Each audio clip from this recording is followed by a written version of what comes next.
നമസ്കാരം, സഹകാരി റേസ് പ്ലസിലേക്ക് സ്വാഗതം. ഇന്ന് നമ്മൾ കറണ്ട് അഫയേഴ്സിൽ പഠിക്കാൻ പോകുന്നത് നമ്മുടെ ഡിഗ്രി സെക്കൻഡ് ഫേസിൽ ഒരു ക്വസ്റ്റ്യൻ ചോദിച്ചിരുന്നു അല്ലേ, ലാർജ് ഹാഡ്രോൺ കൊളൈഡർ അല്ലെങ്കിൽ LHC എന്തിനു വേണ്ടിയിട്ടാണ് ഉപയോഗിക്കുന്നത് എന്നുള്ള ഒരു ക്വസ്റ്റ്യൻ അല്ലേ. എന്തായിരുന്നു അതിൻ്റെ ആൻസർ? കണികാ പരീക്ഷണം എന്നുള്ളതായിരുന്നു. ഇത് നമ്മൾ ഓൾറെഡി ഒരു ക്ലാസ്സിൽ പത്ര കട്ടിങ്ങിൻ്റെ കൂടെ എന്താണെന്നുള്ളത് ഞാൻ ജസ്റ്റ് ഒന്ന് ബേസിക് ആയിട്ട് പറഞ്ഞിരുന്നു.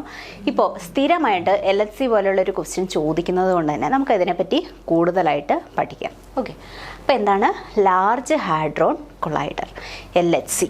അപ്പോൾ ഫിസിക്സിന് പുതിയ മാനദണ്ഡങ്ങൾ നൽകാനായിട്ട് പ്രോട്ടോണുകളെ അതിശക്തമായിട്ട് അല്ലെങ്കിൽ പ്രോട്ടോണുകൾ അതിശക്തമായിട്ട് വേഗതയിൽ പരസ്പരം ഇടിപ്പിച്ച് നടത്തുന്ന കണികാ പരീക്ഷണമാണെന്ത്? LHC. ഓക്കെ, അപ്പോൾ ഫിസിക്സിന് പുതിയ മാനദണ്ഡങ്ങൾ എന്താണ്? പണ്ട് മുതലേ പ്രപഞ്ചോൽപത്തി എങ്ങനെയാണെന്നും ഈ കണികകൾ എങ്ങനെയാണോ ഉണ്ടാകുന്നത്, പ്രോട്ടോണ്, ന്യൂട്രോണ്, ഇലക്ട്രോണ്, ഇവയുടെ പ്രവർത്തനങ്ങൾ എങ്ങനെയാണ്, അതുപോലെ തന്നെ ഇങ്ങനെ ഒരു പ്രപഞ്ചോൽപത്തി ഉണ്ടാവാൻ എന്തെങ്കിലും ഒരു ബേസിക് ആയിട്ടുള്ള കാരണങ്ങളുണ്ടോ, ഇങ്ങനെയുള്ള ഒരുപാട് ക്വസ്റ്റ്യൻസ് നമ്മുടെ ശാസ്ത്രജ്ഞന്മാരുടെ മനസ്സിലുണ്ടായിരുന്നു.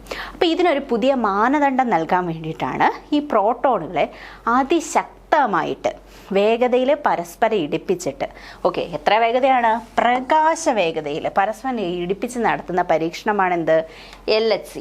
ഓക്കെ, ഇതിന് കുറച്ച് അതായത് ഒരുപാട് റിലീജിയസ് ആയിട്ടുള്ള പ്രോബ്ലംസ് ഒക്കെ അല്ലെങ്കിൽ അതിനുള്ള എതിർപ്പുകൾ നേരിടേണ്ടി വന്നിട്ടുള്ള ഒരു പരീക്ഷണമാണെന്ത്? Large hadron collider. എന്തുകൊണ്ടാണ് ആ ഒരു റിലീജിയസ് ആയിട്ടുള്ള അല്ലെങ്കിൽ അങ്ങനെയുള്ള ഓർഗനൈസേഷൻസ് എല്ലാം ഇതിനെതിരെ നിന്നതെന്ന് പറഞ്ഞിട്ടുണ്ടെങ്കിൽ പ്രപഞ്ചോൽപത്തി അത് ഈശ്വരനുമായിട്ട് ബന്ധപ്പെട്ടതാണെന്നും അതുപോലെ തന്നെ ദൈവകണം അല്ലെങ്കിൽ ദൈവത്തിൻ്റെ ആ ഒരു കണം അല്ലെങ്കിൽ ഇനിഷ്യലി ആ ഒരു ഗോഡ് പാർട്ടിക്കിളൊക്കെ ഉണ്ടാക്കണമെങ്കിൽ എന്ത് വേണം? അതിന് ഈശ്വരൻ്റെ അനുവാദം വേണം. മനുഷ്യനൊരിക്കലും ഈശ്വരന് തുല്യമാകാൻ പറ്റില്ല. ഇങ്ങനെ ഒരുപാട് റിലീജിയസ് ആസ്പെക്ട്സ് വെച്ചിട്ട് ഇതിന് എതിർപ്പുണ്ടായിരുന്ന ഒരു പരീക്ഷണം കൂടിയാണ് എന്ത്? Large hadron collider. അപ്പോൾ ഇത് തുടങ്ങിയത് വളരെ നേരത്തെ തുടങ്ങിയിട്ടുണ്ട്. ഓക്കെ, ഒരു 2003 ആ ഒരു റേഞ്ച് ആയപ്പോൾ തന്നെ ഈ LHC തുടങ്ങിയെങ്കിലും ആ സമയത്ത് ഈ ഒരു സംഭവം അല്ലെങ്കിൽ ഇത് സക്സസ്ഫുൾ ആയ ലോകം അവസാനിക്കുമെന്നും അങ്ങനെ ഒരു ഗോഡ് പാർട്ടിക്കിളൊക്കെ കണ്ടുപിടിക്കുകയും അല്ലെങ്കിൽ അത് ക്രിയേറ്റ് ചെയ്യുകയൊക്കെ ചെയ്തു കഴിഞ്ഞാൽ വേൾഡ് അവസാനിക്കും, 2012 വേൾഡ് അവസാനിക്കും, ഇങ്ങനെയുള്ള കുറേ കാര്യങ്ങളും കെട്ടുകഥകളും ഒക്കെ ഇതിൻ്റെ പിന്നിൽ ഉണ്ടായിരുന്നു. ഓക്കെ, ജസ്റ്റ് ഒരു ഇൻട്രസ്റ്റിംഗ് ഫാക്റ്റ് പറഞ്ഞതേ ഉള്ളൂ. അപ്പോൾ ലാർജ് ഹാഡ്രോൺ കൊളൈഡർ 2019 അപ്ഗ്രേഡ് ചെയ്യാൻ വേണ്ടിയിട്ട് 4 വർഷം ഈ ഒരു LHC അടച്ചിട്ടത്. ഇത് 2023 വീണ്ടും പുനഃപ്രവർത്തനം ആരംഭിച്ചിട്ടുണ്ട്. Okay, 13.6 trillion electro volts. Okay, എത്രയാണ്? 13.6 ട്രില്യൺ ഇലക്ട്രോ വോൾട്ട്സിലുള്ള റെക്കോർഡുകൾ ഭേദിക്കുന്ന എനർജി വേഗത ഉപയോഗിക്കുന്നുണ്ട് ഇവിടെ. ഓക്കെ, എത്രയാണ് അതിൻ്റെ ആ ഒരു വേഗത എന്ന് പറയുന്നത്? റെക്കോർഡ് ഭേദിക്കുന്ന 13.6 ട്രില്യൺ ഇലക്ട്രോ വോൾട്ട്സ് ആണ്. അത്രയും വേഗതയിലാണ് ഈ കണികാ പരീക്ഷണം നടക്കുന്നത്. ഹിഗ്സ് ബോസോൺ എന്താണ്? ഹിഗ്സ് ബോസോൺ, ദൈവകണം എന്നറിയപ്പെടുന്ന ആ ഒരു കണം ഈ ഒരു പരീക്ഷണത്തിലാണ് കണ്ടെത്തിയത്. ഓക്കെ, എങ്ങനെയാണ്? LHC വഴി കണ്ടെത്തപ്പെട്ട ഏറ്റവും ഇമ്പോർട്ടൻ്റ് ആയിട്ടുള്ള ഫാക്ടറാണെന്ത്? ഹിഗ്സ് ബോസോൺ അഥവാ ദൈവകണം. ഓക്കെ, ദൈവകണം അഥവാ ഹിഗ്സ് ബോസോൺ എല്ലാത്തിൻ്റെ ഉൽപ്പത്തിയുടെ ഏറ്റവും ബേസ് ആയിട്ടുള്ള, നമുക്കറിയാം ന്യൂട്രോണും ഇലക്ട്രോണും അല്ലെങ്കിൽ ന്യൂക്ലിയോൺസ് എല്ലാം എന്താണ്? വളരെ മൈന്യൂട്ടായിട്ടുള്ള കണങ്ങളാണ് അല്ലേ, കണ്ണുകൊണ്ട് കാണാൻ സാധിക്കാത്ത കണങ്ങളാണ്. അപ്പോൾ ഇവയൊക്കെ കാണാൻ തന്നെ അല്ലെങ്കിൽ ഒബ്സർവ് ചെയ്യാൻ തന്നെ വളരെയധികം ബുദ്ധിമുട്ടുള്ള കാര്യമാണ്. അതിനുവേണ്ടി സ്പെഷ്യൽ ഒബ്സർവേറ്ററീസ് ഒക്കെ വേണം അല്ലേ. അപ്പോൾ ആ കണങ്ങളെ എല്ലാം ബേസ് ചെയ്യുന്ന, നിയന്ത്രിക്കുന്ന അല്ലെങ്കിൽ മാസിന് തന്നെ, നമ്മൾക്ക് എല്ലാവർക്കും ബോഡി മാസ് ആണെങ്കിലും അല്ലെങ്കിൽ പദാർത്ഥങ്ങൾക്കെല്ലാം മാസ് നൽകുന്നതിന് ദൈവകണം എന്നറിയപ്പെടുന്ന ഹിഗ്സ് ബോസോൺ കണ്ടെത്തി. ഏത്? നമ്മുടെ ലാർജ് ഹാഡ്രോൺ കൊളൈഡർ പരീക്ഷണങ്ങൾ വഴി. ഒരു സ്പീഡ് ആക്സിലറേറ്റർ വെച്ചിട്ട് കണങ്ങളുടെ വേഗത കൂട്ടി പുതിയ കണങ്ങൾ കണ്ടെത്തുകയാണ് ലക്ഷ്യം. ഒരു സ്പീഡ് ആക്സിലറേറ്റർ, അതായത് സ്പീഡ് ഇങ്ങനെ കൂട്ടിക്കൊണ്ടിരിക്കും. ഞാൻ പറഞ്ഞു പ്രകാശ വേഗതയെ പറ്റി പറഞ്ഞു അല്ലേ. അപ്പോൾ പ്രകാശ വേഗത എന്താണ്? സൂര്യനിൽ നിന്ന് ഇത്രയും അകലെയുള്ള നമ്മുടെ സൂര്യനിൽ നിന്ന് 8.2 മിനിറ്റിൽ നമ്മുടെ പ്രകാശം ഭൂമിയിലെത്തും. അത്രയും സ്പീഡ്. ഓക്കെ, അത്രയും സ്പീഡിലാണ് നമ്മുടെ ഈ കണങ്ങൾ പരസ്പരം കൂട്ടിയിടിപ്പിക്കുന്നത്. അതെങ്ങനെയാണ് ഈ സ്പീഡ് സ്വന്തമായിട്ട് ഇങ്ങനെ നമ്മളൊരു ആക്സിലറേറ്റർ കറക്കി ഉണ്ടാക്കാൻ പറ്റുമോ? ഇല്ലേ, അതിന് വേണ്ടിയിട്ട് സ്പെഷ്യൽ സ്പീഡ് ആക്സിലറേറ്റർ ഉണ്ട്. ആ സ്പെഷ്യൽ സ്പീഡ് ആക്സിലറേറ്റർ വെച്ച് ആണ് ആ ഒരു കണങ്ങളുടെ വേഗത കൂട്ടുന്നത്. ഓക്കെ, ഇനി LHC നിർമ്മിച്ചത് ആരാണ്? CERN, council of European polar research nuclear അഥവാ European organisation for nuclear research. ഇതൊരു ഫ്രഞ്ച് ഭാഷയിൽ പറയുന്നതാണ്. കൗൺസിൽ യൂറോപ്യൻ പോളാർ റിസർച്ച് ന്യൂക്ലിയറെ. ഓക്കെ, ഇനി European organisation for nuclear research എന്നാണ് ഇതിനെ പറയുന്നത്. European organisation for nuclear research അഥവാ CERN ആണ് LHC നിർമ്മിച്ചത്. അതായത് ഒരൊറ്റ രാജ്യത്തിന് വളരെയധികം ചിലവ് കൂടിയ ഒരു പരീക്ഷണമാണ് കേട്ടോ ഇത്. അപ്പോൾ അതൊരൊറ്റ രാജ്യത്തിന്, ഈവൻ US-നാണെങ്കിലും ഈവൻ ചൈനയ്ക്കാണെങ്കിലും ഒന്നും ഒറ്റയ്ക്ക് നിർമ്മിക്കാൻ പറ്റാത്ത അല്ലെങ്കിൽ അത്ര വലിയൊരു സംഭവമായിരുന്നു. അത്രയും ഈ ആക്സിലറേറ്റേഴ്സിനൊക്കെ വളരെയധികം ചിലവുണ്ട്. ഓക്കെ, അപ്പോൾ ലോകത്തിലെ ഏറ്റവും വലിയ പാർട്ടിക്കിൾ ആക്സിലറേറ്റർ ആണ് ഏത്? വളരെ ഇമ്പോർട്ടൻ്റ് ആണ് ഇത് ചോദിക്കാം. ഓക്കെ, ലോകത്തിലെ ഏറ്റവും വലിയ പാർട്ടിക്കിൾ ആക്സിലറേറ്റർ ഏതാണ്? LHC ആണ് ലോകത്തിലെ ഏറ്റവും വലിയ പാർട്ടിക്കിൾ ആക്സിലറേറ്റർ. ആക്സിലറേറ്റർ എന്ന് പറഞ്ഞാൽ ആലോചിക്കുക, ആക്സിലറേറ്റർ മീൻസ് സ്പീഡ് അല്ലേ? നിങ്ങൾക്ക് കാറൊക്കെ ഓടിക്കുന്ന അല്ലെങ്കിൽ വണ്ടി ഓടിക്കുന്ന ആൾക്കാർക്കെല്ലാം അറിയാം ആക്സിലറേറ്റർ എന്തിനാണ് കൊടുക്കുന്നത്? സ്പീഡ് കൂട്ടാനാണ്. അപ്പോൾ ഏറ്റവും വലിയ പാർട്ടിക്കിൾ ആക്സിലറേറ്റർ ഏതാണെന്ന് ചോദിച്ചു കഴിഞ്ഞാൽ അത് LHC ആണ്. LHC എന്താണ്? Large hadron collider. അതിൻ്റെ ഫുൾ ഫോം പഠിച്ചിരിക്കുക, ലാർജ് ഹാഡ്രോൺ കൊളൈഡർ. ഓക്കെ, ഇനി ഈ LHC എവിടെയാണുള്ളത്? 175 മീറ്റർ ആഴത്തിൽ. ഭൂമിയുടെ മുകളിലൊന്നും ഇത് പ്രവർത്തിപ്പിക്കാൻ പറ്റില്ല. കാരണം എന്തെങ്കിലും ഒരു മൈന്യൂട്ടായിട്ടുള്ള പ്രശ്നമുണ്ടായാൽ നമ്മുടെ ഭൂമിക്ക് അത് താങ്ങാൻ പോലും പറ്റില്ല എന്നാണ് പറയുന്നത്. ഓക്കെ, വലിയ എർത്ത്ക്വേക്കും അതുപോലെ തന്നെ സുനാമീസും വരെ ഉണ്ടാവാൻ കാരണമായേക്കാവുന്ന ഒരു കാര്യമാണ്. അപ്പോൾ അത്രയും പ്രൊട്ടക്ഷനിൽ മാത്രം ചെയ്യാവുന്ന ഒരു കാര്യമാണിത്. എന്ത്? LHC. ഓക്കെ, അപ്പോൾ LHC ഒരു 175 മീറ്റർ ആഴത്തിൽ സ്ഥിതി ചെയ്യുന്ന 27 കിലോമീറ്റർ ചുറ്റളവുള്ള ഒരു തുരങ്കത്തിലാണുള്ളത്. ഈ പരീക്ഷണം റിസ്കി ആണോ എന്ന് ചോദിച്ചു കഴിഞ്ഞാൽ റിസ്കി തന്നെയാണ്. ഓക്കെ, അപ്പോൾ പക്ഷേ അത് അത്രയും സെക്യൂരിറ്റിയിലൊക്കെയാണ് ചെയ്യുന്നത്. ഓക്കെ, അപ്പോൾ ഞാൻ ആരെയും പേടിപ്പിക്കാൻ വേണ്ടി പറയുന്നതല്ല, പക്ഷേ അത്രയും എന്ന് വെച്ചാൽ കണികാ പരീക്ഷണങ്ങൾ എന്ന് പറയുന്നത് ഒരു കണികാ പരീക്ഷണത്തിലാണ് ഈ വേൾഡ് അല്ലെങ്കിൽ നമ്മുടെ യൂണിവേഴ്സ് മൊത്തം ഉണ്ടായതെന്ന് നമ്മൾ ആലോചിക്കണം അല്ലേ? അപ്പോൾ LHC ഒരു 175 മീറ്റർ ആഴത്തിൽ സ്ഥിതി ചെയ്യുന്ന 27 കിലോമീറ്റർ ചുറ്റളവുള്ള തുരങ്കത്തിലാണ് സ്ഥിതി ചെയ്യുന്നത്. ജനീവയുടെ അടുത്ത്. എവിടെയാണ് ഇത് സ്ഥിതി ചെയ്യുന്നത്? അത്രയും ഹയർ ഒഫീഷ്യൽസിന് മാത്രമേ ഇതിൻ്റെ കറക്റ്റ് പ്ലേസിംഗ് ഒക്കെ അറിയാൻ പറ്റുള്ളൂ. ഇപ്പോൾ പുറത്തു വിട്ടിരിക്കുന്ന ന്യൂസ് അനുസരിച്ച് ജനീവയുടെ അടുത്ത് സ്വിറ്റ്സർലൻഡിൻ്റെയും ഫ്രാൻസിൻ്റെയും ബോർഡറിലാണ് സ്ഥിതി ചെയ്യുന്നത്. ജനീവയുടെ അടുത്ത് സ്വിറ്റ്സർലൻഡിൻ്റെയും അതേപോലെ തന്നെ ഫ്രാൻസിൻ്റെയും ബോർഡറിലാണ് സ്ഥിതി ചെയ്യുന്നത്. ഇതിനെപ്പറ്റിയുള്ള ആ ഒരു എന്താ പറയുക കൺഫ്യൂഷൻസ്, പേടി, ഭയം ഒന്നും വേണ്ട. ഇത് വളരെ നോർമലായിട്ടുള്ളൊരു എക്സ്പെരിമെൻ്റ് ആണെന്നാണ് എല്ലാ രാജ്യങ്ങളും അവകാശപ്പെടുന്നത്. ഇപ്പം നമുക്കത് കണ്ടറിയേണ്ടി വരും.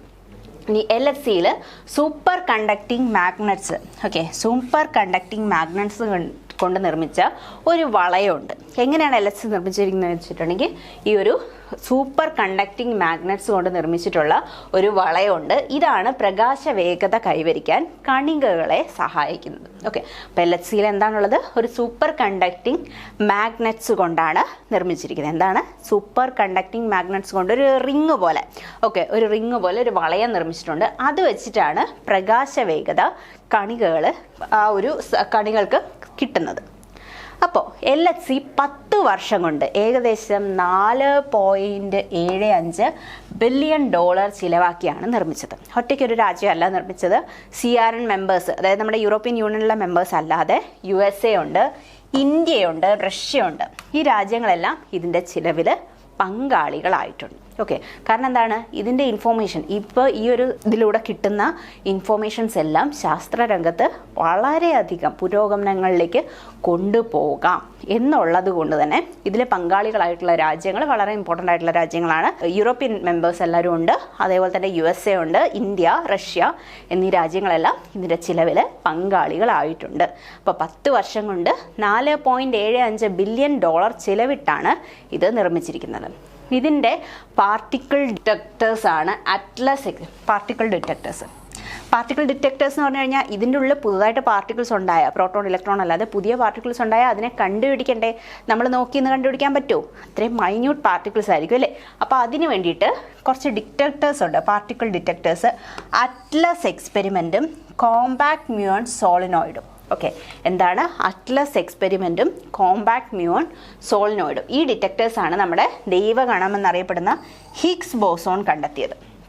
ഓക്കെ, ഇതിൻ്റെ നമ്മുടെ LHCയുടെ ആ ഒരു അറ്റ്ലസ് എക്സ്പെരിമെൻറ്റും കോമ്പാക്ട് മ്യൂൺ സോളിനോയിഡ് എന്ന് പറഞ്ഞാൽ 2 പാർട്ടിക്കിളിനെ ഇങ്ങനെ ഡിറ്റക്ട് ചെയ്യും, കണ്ടുപിടിക്കും. ഓക്കെ, ആ പാർട്ടിക്കിൾ ഇതിൻ്റെ ഉള്ളിൽ, ആ റിങ്ങിൻ്റെ ഉള്ളിൽ പാർട്ടിക്കിൾസ് ഉണ്ടായി കഴിയുമ്പോഴത്തേക്കും ആ പാർട്ടിക്കിൾസ്, പുതുതായിട്ട് വരുന്ന പാർട്ടിക്കിളിനെ ഡിറ്റക്ട് ചെയ്യാൻ വേണ്ടിയിട്ട് 2 എക്സ്പെരിമെൻറ്റ്സ് ഉണ്ട്. അതാണ് അറ്റ്ലസ് എക്സ്പെരിമെൻറ്റും കോമ്പാക്ട് മ്യൂൺ സോളിനോയിഡും. ഓക്കെ, ഈ ഒരു സംഭവം, ഈ 2 പേര് ഓർത്ത് വെച്ചോളാം നന്നായിട്ട്. ഇത് രണ്ടുമാണ് ആരെ കണ്ടുപിടിച്ചത്? നമ്മുടെ ഹിഗ്സ് ബോസോണിനെ കണ്ടുപിടിച്ചത്. ഇനി ബേസിക് മോഡൽ നിർമ്മിച്ചത് 1970-ലാണ്. അപ്പോൾ LHC ആർക്കൊക്കെ പങ്കാളിത്തം ഉണ്ടെന്നുള്ളത് ഓർത്ത് വെച്ചോളാം. നമ്മുടെ CRN members USA, India, Russia. Particle detectors ഏതൊക്കെയാണ്? Atlas എക്സ്പെരിമെൻറ്റും compact മ്യൂൺ സോളിനോയിഡും. ഓക്കെ, ഈ ഡിറ്റക്ടേഴ്സാണ് നമ്മുടെ ഹിഗ്സ് ബോസോൺ കണ്ടെത്തിയത്. അതുപോലെ തന്നെ ബേസിക് മോഡൽ, LHCയുടെ ബേസിക് മോഡൽ നിർമ്മിച്ചത് എന്നാണ്? 1970. ഇനി ഫസ്റ്റ് ടേം 2009 തൊട്ട് 2013 വരെയായിരുന്നു ആദ്യമായിട്ട് ഈ ഒരു എക്സ്പെരിമെൻ്റ് നടന്നത്. അപ്പോൾ ആ എക്സ്പെരിമെൻ്റ് നടന്ന സമയത്തുള്ള നമ്മൾ കാര്യങ്ങളൊക്കെ നമ്മൾ പറഞ്ഞു അല്ലേ. അതായത് 2012 ഇത് സക്സസ് ആകുമ്പോൾ വേൾഡ് അവസാനിക്കും, അങ്ങനെയൊന്നും നടന്നിട്ടില്ല. അപ്പോൾ കണ്ടുപിടിച്ചു, ശരിയാണ്, ഹിഗ്സ് ബോസോൺ എന്ന് പറഞ്ഞാൽ ആ ഒരു ദൈവഗണം കണ്ടെത്തപ്പെട്ടു. പക്ഷേ എന്ന് വെച്ചിട്ട് ഒന്നും നമ്മുടെ വേൾഡിനെ പിടിച്ചു കുലുക്കുന്ന കാര്യങ്ങളൊന്നും സംഭവിച്ചിട്ടില്ല. ഇനി ഹിഗ്സിൻ്റെ ഫീൽഡിനെ പറ്റി പറഞ്ഞ ആരാണ്? അത് പീറ്റർ ഹിഗ്സ് ആണ്. ആ പേര് അല്ലേ, ഹിഗ്സ് ബോസോൺ എന്നുള്ള പേരിൽ ഹിഗ്സ് എന്ന് പറഞ്ഞ ആ ഒരു പേര് എവിടെ നിന്ന് വന്നതാണ്? ഈ ഹിഗ്സിൻ്റെ ഫീൽഡ്, അങ്ങനെ ഒരു മാഗ്നറ്റിക് ഫീൽഡ് ഉണ്ടാകും, അവിടെ പുതിയ കണങ്ങൾ ഉണ്ടാകാം എന്ന് പറഞ്ഞ ആളാണ് ആര്? Peter Higgs. അപ്പോൾ ഹിഗ്സ് ഫീൽഡിനെ പറ്റി പറഞ്ഞത് ഇതാണ്. എന്നാൽ ഗോഡ് പാർട്ടിക്കിൾ, എല്ലാത്തിൻ്റെയും മൂല കാരണമായ, പ്രപഞ്ചോൽപത്തിക്ക് കാരണമായ യൂണിവേഴ്സൽ ഒരു ഫാക്ടറുണ്ട്, അല്ലെങ്കിൽ ഒരു കണമുണ്ട് എന്ന് പറഞ്ഞത് നമ്മുടെ ഇന്ത്യക്കാരനായ സത്യേന്ദ്രനാഥ് ബോസാണ്. ഈ ഗോഡ് പാർട്ടിക്കിൾ, ഓക്കെ, അപ്പോൾ ഫാദർ ഓഫ് ഗോഡ് പാർട്ടിക്കിൾ എന്നറിയപ്പെടുന്ന ആളും കൂടെ ആണ് ആര്? നമ്മുടെ സത്യേന്ദ്രനാഥ് ബോസ്. ഇങ്ങനെ ഒരാളുണ്ട്, ഇങ്ങനൊരു കണുണ്ട് എന്ന് പറഞ്ഞ ആളാണ് സത്യേന്ദ്രനാഥ് ബോസ്. അപ്പോൾ ഇത് രണ്ടും കൂടെ ചേർത്തിട്ടാണ് നമ്മുടെ ഗോഡ് പാർട്ടിക്കിളിൻ്റെ പേര് കൊടുത്തിരിക്കുന്നത്, Higgs boson. Okay, Higgs boson. Higgs boson കാരണമാണ് ഏത് പദാർത്ഥത്തിനും പിണ്ഡം അഥവാ മാസ്, ഏത് പദാർത്ഥത്തിൻ്റെയും മാസ് അല്ലെങ്കിൽ പിണ്ഡം, ഓക്കെ, ഒരു പദാർത്ഥത്തിന് ഇത്ര മാസം ഉണ്ടെന്നൊക്കെ നമ്മൾ പറയൂല്ലേ, അതിന് മാസ് കൊടുക്കുന്ന ഇമ്പോർട്ടൻ്റ് ആയിട്ടുള്ള വ്യക്തി ആരാണ്? അത് നമ്മുടെ ന്യൂട്രോണും പ്രോട്ടോണും ഇലക്ട്രോണും ഒന്നല്ല, ആരാണ്? ഹിഗ്സ് ബോസോൺ അഥവാ ദൈവകണം. ഈ ലോകത്തിലുള്ള എല്ലാ പ്രപഞ്ച വസ്തുക്കൾക്കും മാസ്, പിണ്ഡം നൽകുന്ന ആളാരാണ്? ഹിഗ്സ് ബോസോണാണ്. അതിനെയാണ് ഈ ഒരു എക്സ്പെരിമെൻറ്റിലൂടെ കണ്ടെത്തിയത്. ആദ്യത്തെ റൺ നമ്മൾ പറഞ്ഞു അല്ലേ, 2009 തൊട്ട് 2013 വരെയായിരുന്നു. സെക്കൻഡ് റൺ നടക്കുന്നത് 2015 തൊട്ട് 18 വരെയായിരുന്നു. ഇനി തേർഡ് റൺ ഇപ്പോൾ തുടങ്ങിയിട്ടുണ്ട്. 2022 തുടങ്ങുമെന്ന് പറഞ്ഞിരുന്നെങ്കിൽ 2023 സ്റ്റാർട്ട് ചെയ്തത്. 2022 to 2026 വരെയാണ് തേർഡ് റൺ പറഞ്ഞിരിക്കുന്നത്. അപ്പോൾ ഹിഗ്സ് ബോസോൺ കണികൾ പദാർത്ഥമായിട്ട് പ്രതിപ്രവർത്തനം നടത്തുന്നത് ഡാർക്ക് മാറ്റർ പാർട്ടിക്കിൾ ആവുന്നത് എങ്ങനെയാണെന്നും പഠിക്കാനാണ് ഈ തേർഡ് റൺ. ഓക്കെ, ഈ തേർഡ് റൺ ഇപ്പോൾ 2022 തൊട്ട് 2026 വരെ നടക്കാൻ പോകുന്ന തേർഡ് റൺ എക്സ്പെരിമെൻറ്റ്സ് വളരെ ഇമ്പോർട്ടൻ്റ് ആണ്. കാരണം എങ്ങനെയാണ് ഈ ഹിഗ്സ് ബോസോൺ കണികൾ ബാക്കിയുള്ള കണങ്ങളുമായിട്ട് പ്രതികരിച്ച് ഈ മാസ് ഉണ്ടാവും അല്ലേ, ഡാർക്ക് മാസ്, നമ്മുടെ ബ്ലാക്ക് ഹോൾ തിയറി ഒക്കെ ഉണ്ടല്ലോ, ബ്ലാക്ക് ഹോൾ തിയറിയും അതിനെപ്പറ്റിയൊക്കെ ഒരു വളരെ വാസ്റ്റ് ആയിട്ടുള്ള നോളജ് ഇതുവഴി കിട്ടുമെന്നാണ് സയൻറ്റിസ്റ്റ് അല്ലെങ്കിൽ ശാസ്ത്രജ്ഞന്മാർ പ്രതീക്ഷിക്കുന്നത്. ഓക്കെ, അപ്പോൾ ഹിഗ്സ് ബോസോൺ കണികൾ പദാർത്ഥമായിട്ട് എങ്ങനെ പ്രതിപ്രവർത്തനം നടക്കുമെന്നും ഡാർക്ക് മാറ്റർ പാർട്ടിക്കിൾ എങ്ങനെ ആവുന്നതെന്നും എല്ലാം പഠിക്കുന്ന ഒരു പരീക്ഷണം കൂടെയാണ് നമ്മുടെ ഈ തേർഡ് എക്സ്പെരിമെൻറ്റിൽ നടക്കാൻ പോകുന്നത്. അപ്പോൾ നമ്മളിന്ന് വളരെ ഇമ്പോർട്ടൻ്റ് ആയിട്ടുള്ള ഫിസിക്സിൻ്റെ പാർട്ടായിട്ടുള്ള ഒരു ടോപ്പിക്കാണ് പഠിച്ചത്.